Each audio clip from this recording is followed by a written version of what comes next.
Hello, everyone, and welcome to another episode of LMScast. I am Joshua Millage, and I'm on the road today, shooting from my home here in Indiana during the holiday season. But that's not going to stop us from creating another podcast episode.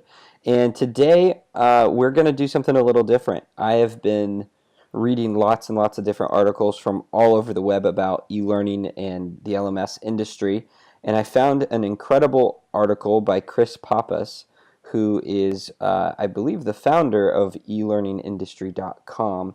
And today we're going to go over his post about the 11 tips for choosing the best learning management system, and give our input on those 11 tips, seeing that his article speaks directly to what I think is the enterprise level LMS systems, and we're more WordPress LMS guys. So I think his points are really valuable, and I would love for myself and Chris to talk over and give a WordPress angle. So, Chris, my first question to you, man, is Chris Pappas says, determine your learning development objectives in advance. What's your thoughts on that? What is first off, I think, what is a learning objective, and like how should we determine those in advance? Well, it seems like something that you would think that people really do figure out before they get started building a learning management system, but that's not always the case. You may have an expert or a teacher who just jumps right in and gets going. But determining your learning and development objectives is really taking a step back, taking that 30,000-foot view, looking at your prospective student or learner, and really getting clear on what that audience needs. Like, do they need a skill? Are they trying to get a job with a skill? Are they trying to, develop in another way? But whatever that is, that's going to really frame in your best decision for choosing a learning management system. And we've talked about this a lot in previous LMScast episodes, just in general, how important it is to know your audience. Because once you know them, you'll know the system that you need to deliver most efficiently and effectively your learning content. Right, and I think what I read in the article, what I really liked is that's exactly what he was saying, is you need to know which system is going to help you achieve those learning objectives. I think when you're coming from the WordPress LMS side of things, whether you choose our plugin lifterLMS or you're choosing LearnDash or something else, it helps inform what plugin to choose first off, and then I think it also helps you think about how to configure it and how to set it up appropriately to achieve those learning objectives. So I think that's a great place to start. The second point he has is consider the skills of your learning and development team when evaluating an LMS. And I'm going to read a quote here because I think it was really informative. So it says, knowing the specific talents and skill sets of your learning and development team will enable you to choose an LMS that has the functionality and creative control you want and the usability you need. If you choose an LMS that is simple and easy to use but doesn't allow your learning and development team members to utilize their experience and know-how, then you're missing out on an invaluable human perspective. I love that because I think one of the things that we fight in the WordPress LMS space is the WordPress membership plugins. And people go, well, I want a membership plugin. And a lot of those membership plugins are simply just ability to create a login and protect some pages. There's no real nitty-gritty assessment functionality and no real way to see if people are learning. And so the simplicity is there, but you're losing out on the insights into how your students are learning. And so I think that is a really important point that he drives home, that can be, I think, needs to be reiterated in our niche here, and say, yeah, think through that. Think through the capabilities of your team. So that could be your teachers and things, and make sure you consider those. What's your thoughts on that? Because you run an LMS with Organic Life Guru that's more than one. You have a learning development team in a way. It's not just you teaching. So, well, I would pull out something from your quote, which was simple and easy to use. Because when you build a learning management system, there's a moment, if you're new to it, where you realize that this isn't just another website. It is this whole other machine and tool with lots of moving parts and potentially multiple people involved in it. That when you construct a machine that's of value and usefulness to people, that's going to be a tool for them too. Like if you're thinking of yourself more as a publisher and you're going to bring in teachers, or like a administrator and you're going to bring in teachers to plug into the system, if it's not simple and easy to use, you're going to start getting a lot of pushback.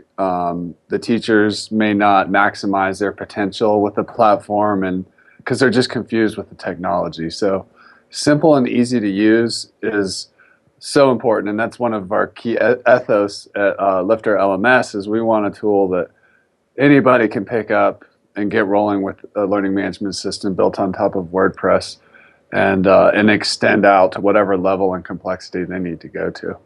That's perfect. The next one is assess your current learning and development strategy. Um, I think that's an interesting one because I think a lot of people kind of lump that into their needs. But I think it's important to distinguish, like, this is what I need, and the strategy for me is more futuristic, like, this is where I'm going, you know? Yeah, that's a good one because if you are going to change learning management systems, or it's your first time going to an online learning management system, uh, it's such a big opportunity to not just throw everything away that you've done before, but just leave the bad parts, take the good parts, and then get some new parts that are even better, that fulfill your learning objectives and meet the skills of your learning development team. It's such a big opportunity when you're changing or just starting with a new LMS. Mm-hmm. I like this next one. Says get feedback from your learning and development staff. Um, I think that's incredible. I think feedback is something that most of us don't even consider when we're building out a learning development system or learning LMS system. I mean, especially if you're someone who's an edupreneur or something and you already have a couple students. Maybe it's not that you're asking your internal people, what do you think, but you're asking your students, what do you think? But feedback, 360-degree feedback is really important, and I think will help set up the best system, for your learning management system. Absolutely. Yeah, that kind of feedback is critical to making sure that you make smart decisions in how you customize your LMS so that everybody's on the same page and supports it and you get buy-in. It's all about buy-in. Mm-hmm. Absolutely. Yep. And then the next one is assess any technical considerations or limitations. Um, yeah, I mean, you got to know where you're going. If you need things like Scorum support, or you need it to integrate with a MailChimp or an Aweber, or you need it to integrate with some other sort of platform, you want to make sure that those things are um, on the horizon for what system you're choosing. And that's something that we've really considered is in developing lifterLMS was what are the things that people need? What are the bare bone things people need? And then as we've developed it out, like are the what are the next things that people need based on their feedback? And that's one of the beauties of WordPress is it's so extendable, and you can snap in other plugins and they'll can extend and add functionality very quickly and easily. Yeah, So that's one of the beauties of that. yeah, and WordPress now is known for powering some of the internet's largest publishing sites, and so the framework itself is very scalable if you have a team behind it that knows what to do. So I think there's a lot of opportunity for even the people that are looking at enterprise level LMS systems to come back to WordPress and look at it. And I really think WordPress is going to outdo a lot of those systems soon, especially things like what we're developing and the other people in the space are developing. It sure looks like it. Maybe we're a little biased, but let's see. Does the LMS offer the essential features and functions you really need? Again, I think that plays right into the next one. I don't think we need to really wrap on that one because we can lump those two together. But it's just taking the time. I think people, like, at least in my experience, they go out and they go plug in crazy and they just buy a bunch of things, but they're not taking the time to think through these questions. Um, the next one's really interesting. Review the experience and background of LMS vendors. So I think that's a huge one. Is like where have you come from? Who are you? What do you know about learning? I think that's what makes our team unique. Again, not to focus it all on us, but I have a background in academic publishing and knowledge management. You have a background in developing your own LMS and e-learning businesses and that sort of thing. And so that lends to the way that we're developing our plugin. I'm not sure the background of LearnDash or any of the other ones, but it would be interesting, and it shows who the people are behind the scenes who actually are supporting and building the product. Yeah, So and I think like in the lifterLMS example, we're a team. There's you, there's me, there's Mark, there's Thomas with very different skill sets and life experience. Some other learning management systems come from a more top-down, one person's product. There's not really that diversity that a team brings, which that goes into the product. Oh, absolutely, absolutely. Yeah, it makes for a much more robust product. What support services are offered by the LMS? I think that really is a good question to see like what support you need. For us, it's everything from go do it yourself and we'll support on a yearly basis all the way up to if you need custom development help, we'll help you there. Um, but I think like with anything, it's what type of support is behind the product and how far is that support going to take you.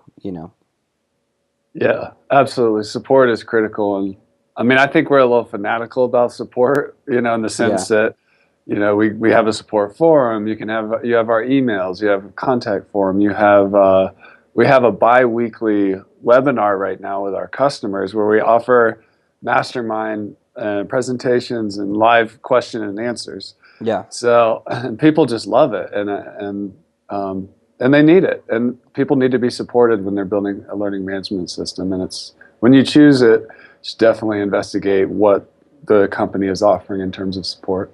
Right. Absolutely. I'd agree with that. Um, Adaptability and maintenance are key to ensure the future success of your LMS.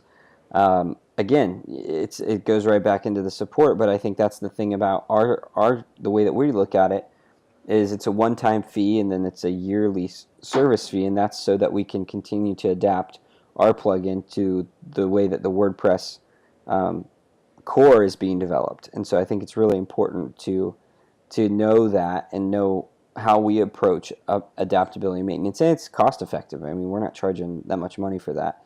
When you get into the upper echelon of LMSs, I'm sure it's a little different, but you want to make sure you know those numbers so that you know the cost of buying it now and implementing it now and then in the future. So anything to add, Absolutely. Chris? I mean, you've seen we've both seen systems that get locked down because that people haven't considered what the support and maintenance will be in the future. Well, I would say, in the WordPress ecosystem, maintenance and updates it's a mixed bag. One, it's nice that you can just click one button and update WordPress and plugins and stuff. The other thing is sometimes things break. But that's why what you need to do is have a backup system in place so that you can run a backup, which you should do regularly anyways to protect all your data. And then you can do the quick update. And as long as you didn't go plug in crazy, you're going to be, like get too many, like 50 plugins going that are going to start conflicting with each other if one of them doesn't update and this sort of thing. That you'll be fine. And we update lifterLMS. We have like these small incremental updates that are happening all the time, and these bigger feature releases that happen. Mm-hmm. And I think the community they ask us about that, like when's the next update? When is, what's your update schedule? What's the product roadmap? How do I extend it this way if we want to get into adaptability? So I think really exploring that and looking not only at the present at the LMS and what they say they're doing in the future, but look where they've come from in the past. And then you can really see the rate of change Yeah. and adaptability the company has presented. Yeah, that's really good. That's good feedback. Give me 1 second, Chris. I'm boiling some eggs, and I just realized they're going to be like really boiled if I don't go shut it off. So I'm just going Okay. to keep the recording running, and I can snap it back in. Okay. Sorry. It's all right.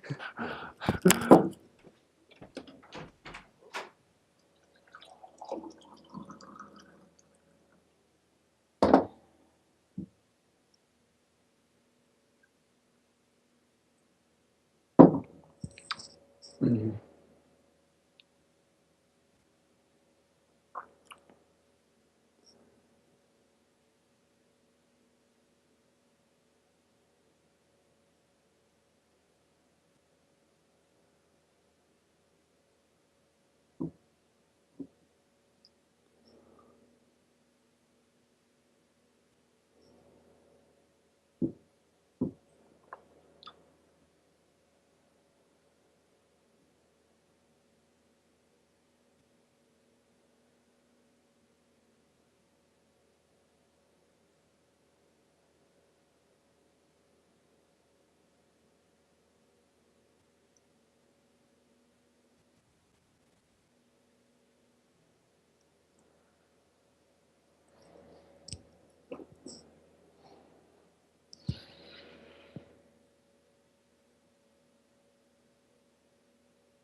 Sorry.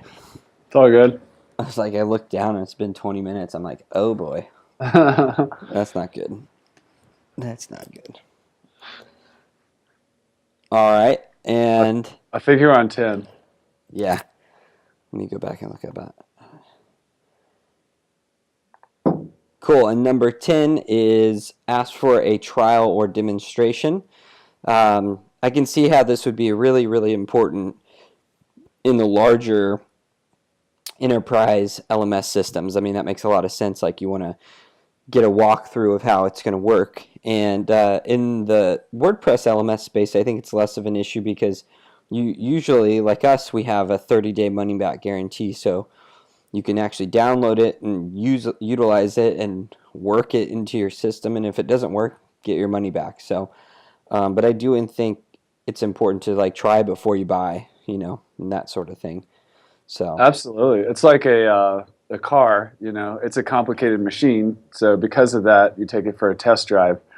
yeah, And if it's something more simple, like a dry erase board or something, you just buy it. You don't need to, take out the markers and write on there before you buy it. You know what it's going to do. But with complexity, you should always be able to test. right. And I think that people should be able to. I mean, the important thing is you don't want to put all this time and effort in setting up your LMS and then know that it wasn't going to work. Yeah. So it's really important to do that.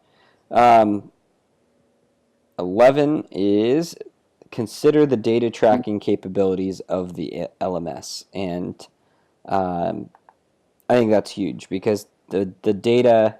I mean, I think we're at the very beginning of a huge trend in the e-learning and LMS industry.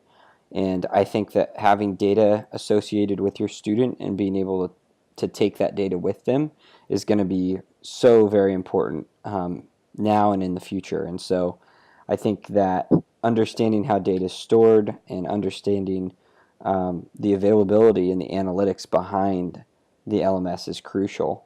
I'm really interested to see what's going to happen too with things like Tin Can and Scorum support in more of a personal like usage standpoint. Like, will I be able to have a kind of open source, profile where all that data can be attached to me and I can take that from LMS to LMS? I don't know. The sky's the limit. But the point of the matter is it's definitely interesting to ask that question and see what type of support is around that point there. So, Absolutely. and And we're that's something we're working on at lifterLMS right now is really developing out the analytics capabilities within the learning management system and listening to the user base and the audience in terms of what types of data they're most interested in, how they want to use it, how they want to sort it and manipulate it, and that sort of thing. And then there's the whole thing you're talking about with an LRS, a learning record store. mm-hmm. And so if that is important to you, that's an important part in choosing your LMS and making sure it has meets the data requirements that you need. Yeah, absolutely. Cool. Well, I hope that this helps, and I hope we can get Chris Pappas on the line here to give us some feedback on this, and we would love to have him on LMScast for maybe an interview or something like that. But until next week, we will see you soon.